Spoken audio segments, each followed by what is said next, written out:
स्वागत, अभिनंदन और नमस्कार। मैं हूं देवेंद्र त्रिपाठी। मौसम तक चैनल पर एक बार फिर से जुड़ने के लिए आपका हार्दिक धन्यवाद। जानेंगे 15 अप्रैल को देश भर में कैसा रहेगा मौसम, कहां बदलेगी प्री मानसूनी हलचल की चाल और कहां पर बढ़ेगा तापमान, इसकी चर्चा करेंगे। लेकिन उससे पहले एक नज़र देश भर में 13 और 14 अप्रैल के बीच 24 घंटों की अवधि में हुई बारिश के आंकड़ों पर। यानी 13 अप्रैल को सुबह 8:30 बजे से आज 14 अप्रैल को सुबह 8:30 बजे के बीच 15 प्रमुख शहर जहां पर ज्यादा वर्षा रिकॉर्ड की गई है। आंकड़े आप स्क्रीन पर देख सकते हैं। शोलापुर में महाराष्ट्र के दक्षिणी भागों में, दक्षिणी मध्य महाराष्ट्र का क्षेत्र है जो कि पूरा बेल्ट रेन का अफेक्टेड एरिया रहा बीते 3-4 दिनों से, जिसमें केरल, कर्नाटक और दक्षिणी मध्य महाराष्ट्र तथा दक्षिणी कोंकण गोवा में बारिश दर्ज की जा रही है। शोलापुर में 39 मिलीमीटर वर्षा रिकॉर्ड की गई। कोट्टायम केरल में 32 मिलीमीटर, महबूबनगर में 30, गुलबर्गा में 29, टोंडी में 28, वलपराई में 24 और गुवाहाटी असम में, पूर्वोत्तर भारत में असम में 20 मिलीमीटर वर्षा रिकॉर्ड की गई। हनमकोंडा में 15, निजामाबाद में 14 और बेलगाम में 13, धारवाड़ में 13, चांदबाली ओडिशा में 11, सांगली महाराष्ट्र में एक बार फिर से 11 मिलीमीटर, पलक्कड़ केरल में 10 और कार निकोबार में 9 मिलीमीटर वर्षा रिकॉर्ड की गई। इसके अलावा भी देश के कई इलाकों में, उत्तर भारत के पर्वतीय क्षेत्रों में वर्षा दर्ज की गई है और अब भी गतिविधियां कई इलाकों में जारी हैं। सबसे पहले डालते हैं मौसमी सिस्टमों पर एक नज़र। उत्तर भारत में पश्चिमी विक्षोभ सक्रिय रूप से पर्वतीय क्षेत्रों पर, पश्चिमी हिमालयी भागों पर बना हुआ है। साइक्लोनिक सर्कुलेशन इसके प्रभाव से बना है वो इस समय उत्तर पश्चिमी राजस्थान और इससे सटे पाकिस्तान के ऊपर है। मध्य भारत में मध्य प्रदेश के दक्षिणी और पश्चिमी भागों पर बना साइक्लोनिक सर्कुलेशन आगे बढ़ रहा है और इस समय ये महाराष्ट्र के ऊपर है। महाराष्ट्र और इससे सटे कर्नाटक के ऊपर शिफ्ट हो रहा है धीरे धीरे। और इन सिस्टमों के बीच यहाँ से लेकर केरल के बीच एक ट्रफ रेखा बनी हुई है, जिसके कारण यहाँ पर मौसमी हलचल काफ़ी ज़्यादा देखने को मिल रही है। अगले 24 घंटों के दौरान बारिश किस तरह से होगी, ये आज के हम बादलों की ताज़ा स्थिति दिखाते हैं। ये वर्तमान सैटेलाइट इमेज है जिसमें आप देख सकते हैं कि बादलों का मूवमेंट किस तरफ है और किन क्षेत्रों में ज़्यादा बादल इस समय बने हुए हैं। दक्षिणी प्रायद्वीपीय भारत के अलावा मध्य भारत के कुछ क्षेत्रों में, राजस्थान और उत्तर भारत के पहाड़ी इलाकों पर भी बादल छाए हुए हैं। पूर्वोत्तर भारत, साथ ही साथ ओडिशा, छत्तीसगढ़ और गंगेय पश्चिम बंगाल तथा झारखंड के ऊपर भी बादल दिखाई दे रहे हैं। इन स्थितियों के बीच बारिश की संभावना सबसे ज़्यादा दक्षिणी भागों में और उत्तरी क्षेत्रों में है।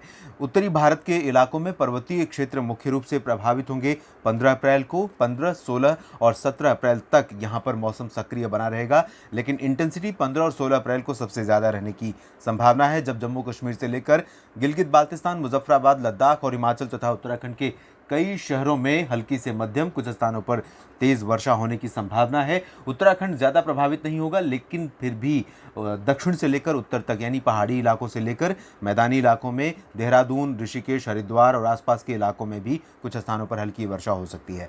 मैदानी क्षेत्रों पर भी बादल रहेंगे और उम्मीद है कि राजस्थान के मध्य और उत्तरी भागों पर, साथ ही साथ पंजाब, हरियाणा, दिल्ली एनसीआर पर, पश्चिमी उत्तर प्रदेश के भागों पर भी बादल दिखेंगे। कल आज रात से ही बादल दिखने शुरू हो सकते हैं और कुछ इलाकों में यहाँ पर धूल भरी आंधी चलने अगले 24 घंटों के दौरान और बादलों की गर्जना, लाइटनिंग स्ट्राइक के साथ हल्की वर्षा होने की संभावना रहेगी। इंटेंसिटी मैदानी इलाकों में, प्लेन्स के जो रीजन है, इन भागों में बहुत अधिक नहीं होगी, लेकिन कुछ इलाकों में पासिंग शावर यानी अचानक तेज़ बारिश का झोंका आ सकता है। थोड़ी देर में ही बारिश निकल सकती है, लेकिन बारिश की संभावना, प्रोबेबिलिटी यहाँ पर बन रही है। इस बीच तापमान इन इलाकों में, राष्ट्रीय राजधानी दिल्ली समेत मैदानी इलाकों में सामान्य से लगभग 4-5 डिग्री ऊपर रिकॉर्ड किए जा रहे हैं, जिसके कारण लू जैसे हालात बने हुए हैं। पूरब की तरफ अगर हम चलें तो पूर्वी उत्तर प्रदेश में अभी मौसम शुष्क है। कल भी मौसम साफ और शुष्क रहेगा, लेकिन परसों यानी 16 अप्रैल को मौसम यहाँ पर बदलेगा। 16-17 अप्रैल को कुछ इलाकों में पूर्वी उत्तर प्रदेश तथा बिहार के भागों में गरज के साथ और धूल भरी आंधी के साथ हल्की प्री मानसूनी गतिविधियां देखने को मिल सकती हैं।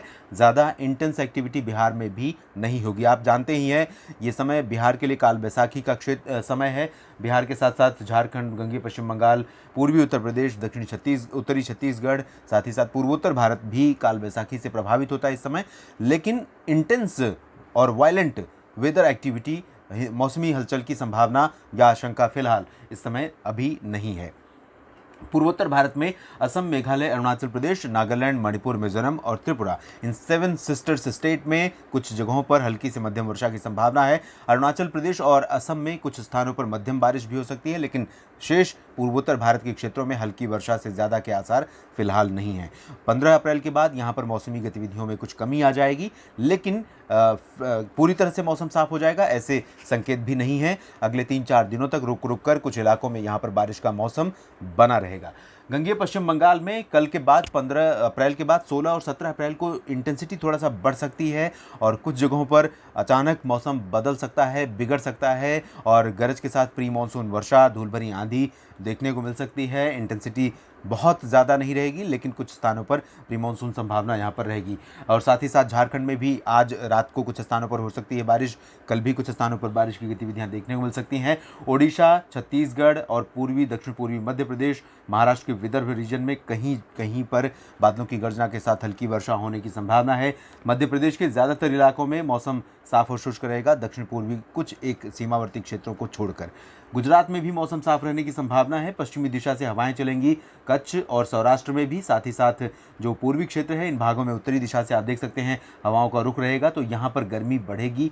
कच्छ और सौराष्ट्र में भी गर्मी बढ़ने की संभावना है। यहाँ मौसम साफ रहेगा। उत्तरी मध्य महाराष्ट्र और उत्तरी कोंकण गोवा, मुंबई, ठाणे समेत उत्तरी कोंकण गोवा में मौसम साफ रहेगा। यहाँ पर फिर से तापमान ऊपर जा सकता है, क्योंकि उत्तर दिशा से शुष्क और गर्म हवाओं का प्रभाव रहेगा और गर्म हवाएं मुंबई के ऊपर लंबे समय तक दिन की जो अवधि होती है लंबे समय तक चलती रह सकती हैं। आप जानते हैं दोपहर तक मुंबई में आमतौर पर लैंड विंड्स होती है, लैंड ब्रीज होती है और उसके बाद दोपहर के बाद सी ब्रीज चलने लगती है, यानी समुद्र की तरफ से हवाएं चलने लगती हैं। और जैसे ही ये विंड पैटर्न चेंज होता है, तापमान अचानक बदलने लगता है, तापमान में गिरावट आने लगती है। गिरावट इसलिए आती है क्योंकि समुद्र से आने वाली हवाओं में नमी होती है और नमी की वजह से तापमान में गिरावट होती है। तो ये स्थिति यहाँ पर ज़रूर रहेगी, लेकिन दोपहर तक काफ़ी तेज़ गर्मी यहाँ पर लोगों को झेलनी पड़ सकती है मुंबई और इसके सबर्बन सिटीज़ में। दक्षिण की तरफ चलते हैं, जहां तेलंगाना में गतिविधियां हो रही हैं। आज रात तक कुछ संभावना यहां पर बनी हुई है हल्की से मध्यम बारिश की, और हल्की बारिश मुख्यतः होगी, मध्यम वर्षा के आसार फिलहाल नहीं है। आंध्र प्रदेश में भी उत्तरी तटीय और रायलसीमा में कई जगहों पर अगले 24 घंटों के दौरान काफ़ी अच्छी संभावना है बारिश होने की। हल्की से मध्यम इंटेंसिटी यहाँ पर हो सकती है, कुछ एक जगहों पर तेज़ वर्षा भी हो सकती है। और साथ ही साथ केरल और दक्षिणी आंतरिक कर्नाटक, दक्षिणी तटीय कर्नाटक के इलाकों और मुंबई तमिलनाडु में कई जगहों पर गरज के साथ हल्की से मध्यम बारिश होने के आसार नजर आ रहे हैं। चेन्नई समेत पुदुचेरी में भी कुछ स्थानों पर हल्की से मध्यम वर्षा की गतिविधियां हो सकती हैं। चेन्नई में आज आईपीएल का छठा मैच इस सीज़न का, इस साल का खेला जाना है। सनराइजर्स हैदराबाद और रॉयल चैलेंजर्स बेंगलोर के बीच 7:30 बजे से एमए चिदम्बरम स्टेडियम में शुरू होगा। तो क्योंकि दर्शक नहीं आ रहे हैं कोविड के चलते, कोविड की महामारी के चलते, लेकिन हो सकता है कि यहाँ पर जो बारिश की संभावना है वो कुछ समय के लिए मैच में व्यवधान आज डाल सके और कल भी मैच में व्यवधान की आशंका रहेगी। लक्षद्वीप में हल्की वर्षा की संभावना है और अंडमान व निकोबार द्वीप समूह में भी हल्की बारिश होने के आसार नजर आ रहे हैं। तो देश भर में कुछ इस तरह से रहेगा मौसम का मिजाज। आप लगातार बने रहिएगा इस चैनल के साथ। मौसम की हर हलचल पर मैं रखूंगा नज़र और आपसे होता रहूंगा रूबरू मौसम का हाल बताने के लिए। धन्यवाद।